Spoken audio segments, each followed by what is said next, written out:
Bonjour, nous nous retrouvons aujourd'hui pour réaliser la 5e partie du Quilt Mystère de Quiltmania. Il s'agit d'assembler les 4 blocs réalisés depuis janvier avec des bandes intermédiaires et des carrés d'angle sabliés. Pour la bande intermédiaire, vous allez couper dans le tissu imprimé page de livre 12 bandes de 10 cm de large et de 41,5 cm de long. Pour les coins, il faut couper respectivement 5 carrés bleus et 5 carrés verts de 13 cm de côté. Donc vous superposez à chaque fois un carré bleu et un carré vert, endroit contre endroit. Vous prenez un crayon à mine grasse et vous tracez la diagonale comme nous l'avons déjà fait précédemment. Reprendre là. Ensuite, vous allez coudre à 7 mm de part et d'autre de cette ligne tracée. Et vous recoupez sur le trait. Voilà. En coupant sur la ligne tracée, j'ai obtenu 2 carrés identiques. Je vais maintenant superposer ces 2 carrés en inversant les couleurs. Donc je place un carré vert, je place un triangle vert sur un triangle bleu. Je les superpose bien précisément et il ne doit pas y avoir d'espace entre les 2 coutures. Donc vous passez votre doigt tout le long de la piqûre et vous vérifiez qu'il n'y ait pas de creux. Ensuite, vous reprenez votre règle, le crayon à mine grasse, vous tracez une autre diagonale et vous piquez de part et d'autre. Voilà, mes 2 piqûres sont faites à 7 mm de la ligne. Je reprends ma règle, mon cutter, et je coupe sur le trait. En dépliant, j'obtiens mon bloc sablier et un deuxième parfaitement identique. Je vais repasser. Voilà. Donc là, je dois obtenir 2 carrés de 10 cm sur 10. J'ai pris des mesures un peu plus larges pour pouvoir recouper tranquillement. Donc je reprends ma règle Metric BS Square et je place la diagonale bien précisément sur la ligne de couture et je place également le centre du carré parce que il faut couper tout autour et que les 2 lignes de couture soient bien centrées. Donc ici on voit la ligne 5 cm, elle doit se trouver bien précisément à la jonction des 4 lignes de couture.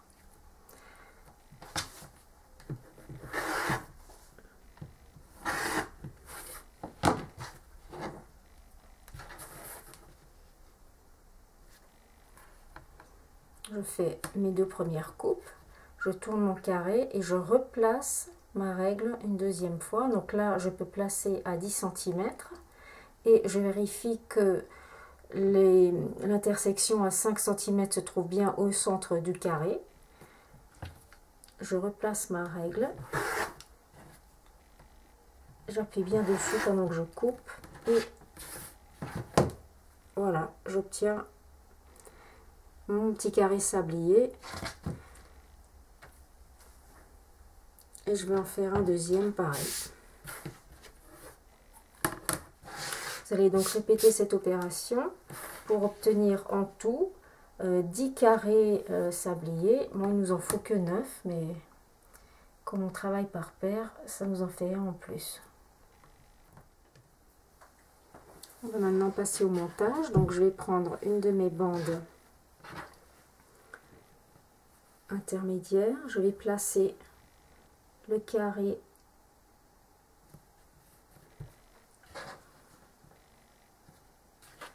un carré à chaque extrémité et je vais piquer.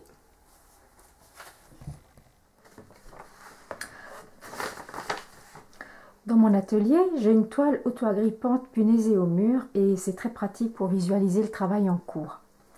Vous voyez à gauche la bande que je viens d'assembler et le reste du patchwork sur lequel j'ai déjà travaillé.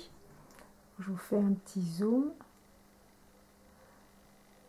Parce qu'en fait là je n'arrive pas à bien éclairer et je suppose qu'on ne voit pas vraiment bien ce qu'il y a au mur. Voilà. Alors, je vais faire deux remarques. J'assemble toujours mes bandes verticalement pour qu'elles puissent rester accrochées sur la toile.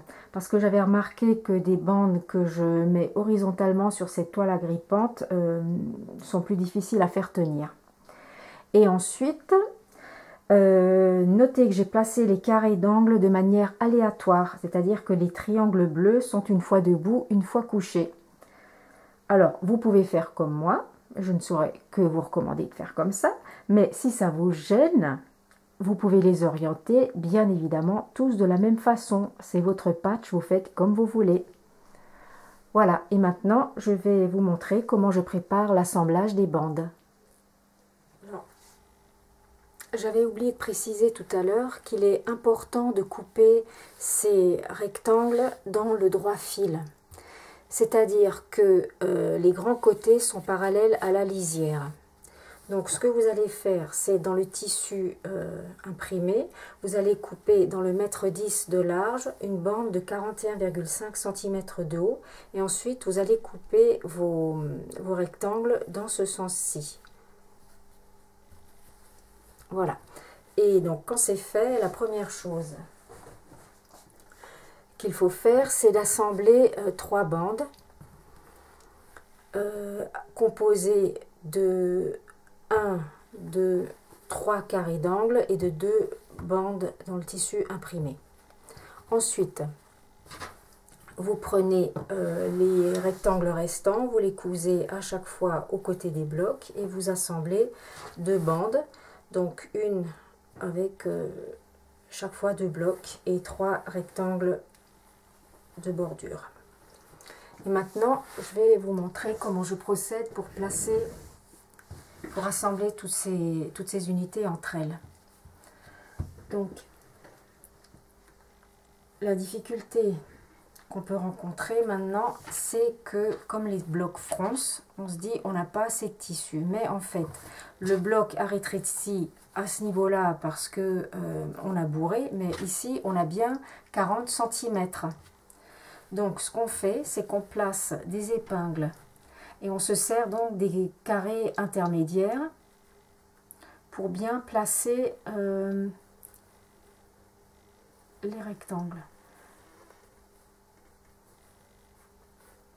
Donc ici j'ai un petit souci parce qu'en fait ma marge de couture théoriquement est orientée vers les bandes intermédiaires. Seulement ici que j'ai déjà brodé, j'ai déjà bourré et ma marge de couture est venue se placer dans ce sens là alors qu'elle devrait être par ici. Alors je pense que je vais simplement forcer la retourner puis la placer comme elle devrait, tant pis. Et donc je place mes épingles, déjà je mets ça bien bord à bord, les coutures sont tête bêche, je vérifie il n'y a pas de petit interstice entre les deux. Ensuite je fais pareil ici, je place les les côtés bord à bord, je vérifie la jonction. Donc là c'est bon. Maintenant, vous voyez ici, ça marche parfaitement. Je replace une épingle.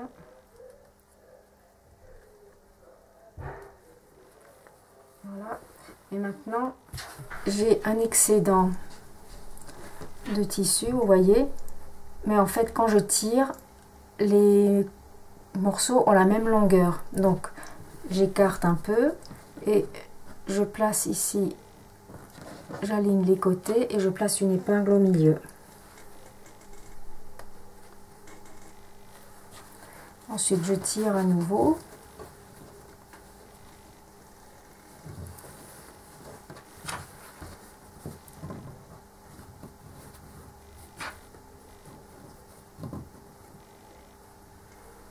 Je place une autre épingle perpendiculaire au côté. Voilà, là on voit que ça colle.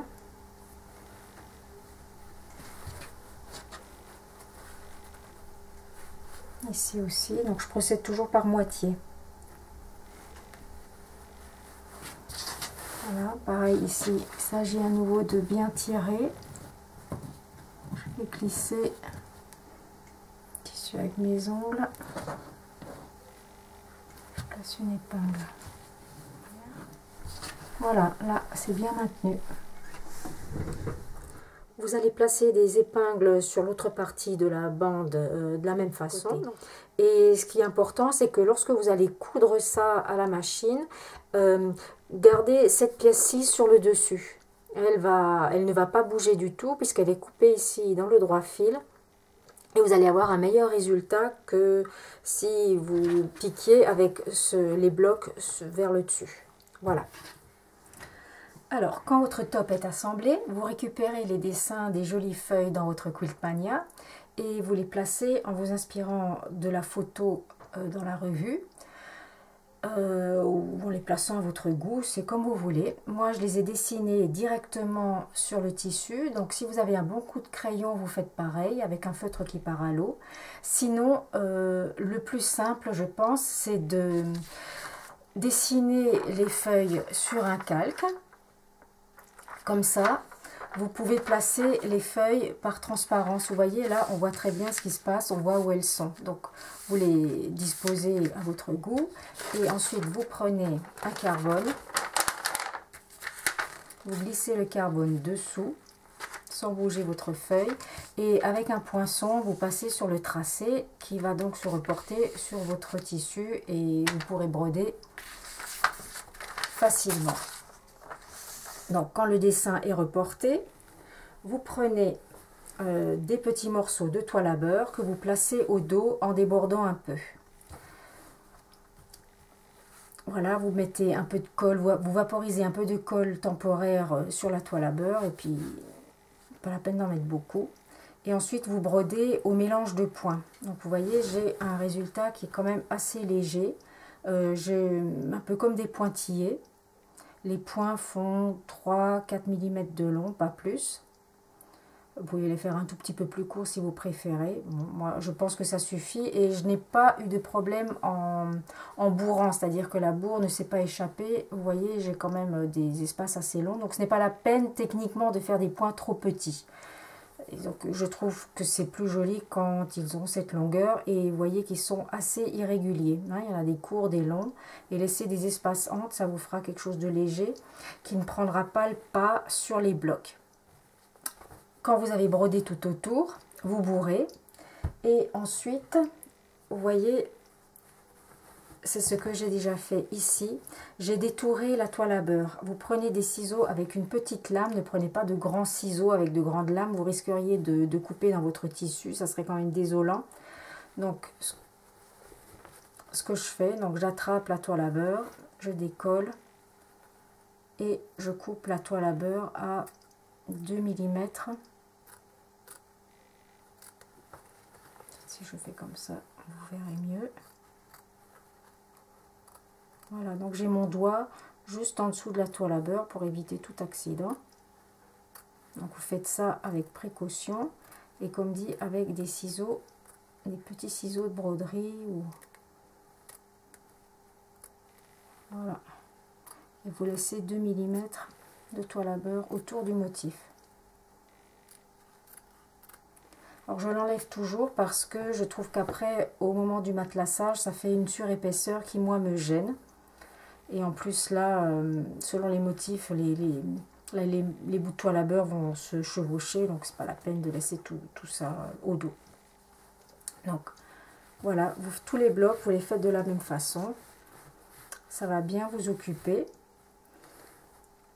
Pour broder ces feuilles, j'ai utilisé différentes mèches composées toujours d'un brin de noir avec 2 brins d'une autre couleur. Donc vous brodez avec 3 brins. Ici, j'ai utilisé un brin de noir avec un vert. Ici, c'est une mèche composée du bleu turquoise avec un brin de noir.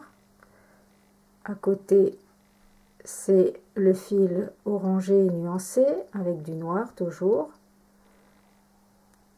Là-haut, il y a nouveau noir avec du vert, un autre vert. Et ici, j'ai brodé avec du rouge.